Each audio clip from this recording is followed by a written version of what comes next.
9-10 محرم کی خاص دعا کیا ہے؟ سوال ہے۔ دیکھیں 9-10 محرم کی خاص دعا کیا ہونی ہے؟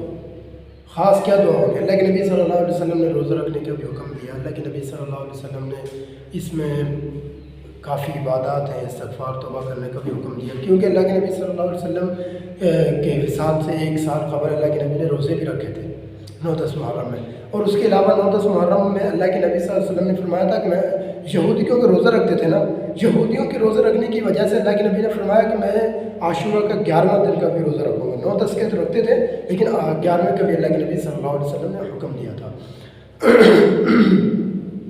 باقی دعائیں توبہ استغفار کرنی چاہیے، اور 9-10 محرم کو خاص کر لینا نہیں، اللہ کے لیے ساری مکمل زندگی کو اللہ کے نبی کے صلی اللہ علیہ وسلم کے مبارک طریقے کے مطابق گزاریں۔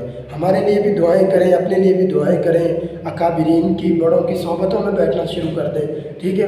اب ہم گنہگار آدمی ہیں، ٹھیک ہے، اللہ ہماری برکت سے، آپ کی برکت سے ہمیں اور ہماری برکت سے آپ کو ہدایت مل جائے، یہی بڑی چیز ہوتی ہے، ٹھیک ہے۔ اللہ رب العزت ہمیں مکمل اور صحیح معنوں میں دین کی توفیق عطا فرمائے۔